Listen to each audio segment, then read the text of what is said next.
સમાચારમાં વાત કરીએ કલોલના ધમાસણા ગામની તો કલોલ તાલુકાના ધમાસણા ગામે dining and kitchen garden centre Gandhinagar બાગાયત દ્વારા ફળ શાકભાજી સરબત જેવી વિવિધ વસ્તુઓમાંથી અવનવા અથાણા જેવી વિવિધ આઇટમો મહિલા સશક્તિકરણ મજબૂત થાય તેના માટે પ્રજાપતિ મહેશભાઈના ઘરે શીતલબેન પ્રજાપતિ દ્વારા સુંદર આયોજન કરવામાં આવ્યું હતું. આ આયોજન 5 દિવસના કાર્યક્રમમાં રાખેલ હતું અને તેમાં મહિલાઓને મજબૂત મનોબળના હેતુથી સુંદર આયોજન કરવામાં આવ્યું હતું. રિપોર્ટર અલ્પેશ પારેખ, કલોલ.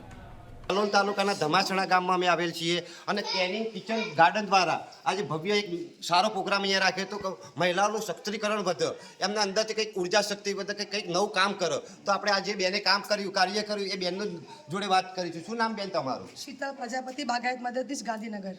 હાજી બેન, આજે અહીંયા ધમાસણામાં તમે કેટલા દિવસથી કાર્ય કરો? 5 દિવસની તાલીમ હતી.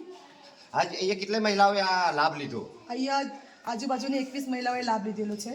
અને અહીંયા તમે શું શું કાર્ય મહિલાઓને શીખવાડ્યું? અહીંયા આપણે 5 દિવસ અંતર્ગત બાગાયતની નાયબ બાગાયત નિયામકની કચેરી દ્વારા 5 દિવસની જે તાલીમ આયોજન કરવામાં આવેલ તેમાં આપણે બહેનોને ફળ અને શાકભાજીમાંથી બનતા વિવિધ પ્રકારના અથાણા, શરબત, જામ, કેચઅપ, ચટણી, વિવિધ પ્રકારના સુકવણી, એ બધું આપણે બહેનોને 5 દિવસમાં શીખવાડ્યું છે. અત્યાર સુધી શીતલબેન તમે કેટલા આવા આયોજનો કરેલા? અત્યાર સુધી અમે લોકોએ આવા 12-13 અમે તાલીમો કરેલી છે આખા જિલ્લામાં. દર વર્ષે આપણે ટાર્ગેટ અલગ અલગ આવતો હોય છે, એટલે આપણે આ 5મી તાલીમ છે. 5 દિવસના અને 2 દિવસના અલગ અલગ આપણે વર્ગો હોય છે.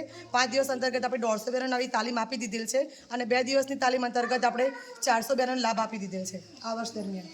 હાજી, શીતલબેનનું કહેવું એમ છે કે અહીંયા મહિલા સશક્તિકરણ એમનું વધે અને એમના ઘરે જે બેઠા છે ને ઘરે બેઠા કંઈક નવું કાર્ય કરે એ અને પ્રગતિ કરે, એના માટે એમનું આ એક નવું આયોજન છે. સરકાર બી એમને સાથ આપી રહી છે. પ્રબલ ન્યૂઝ રિપોર્ટર અલ્પેશ પારેખ, કલોલ. ગાંધીનગરથી જે ટીમ આવી હતી એમને આ મહિલા સશક્તિકરણ માટે લોકોને ઘણું બધું શીખવાડ્યું. તો આજે આપણે આ ગામની મહિલાઓ જોડે જ વાત કરીશું. શું નામ બેન તમારું? પ્રજાપતિ કાજલ.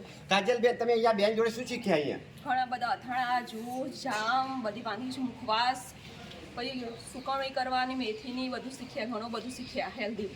હાજી, કાજલબેનનું કહેવું એમ છે હેલ્ધી આઇટમો શીખવાડી, એમને શરબત બનાવતા શીખવાડ્યા અને આજે એમને સ્પર્ધા રાખી છે, મહિલા સ્પર્ધા રાખી છે કે મહિલાઓની વચ્ચે બી આજે બીજા બધા નવી વસ્તુ બનાવીને લઈને આવે છે અને બધા એકબીજાનું શું બનાવ્યું? તો તમે આજ શું બનાવ્યું? મેથીની રોલ પૂરી. બેન તમે શું બનાવ્યું આજે? ગાજરનો હલવો. બેન તમે શું બનાવ્યું?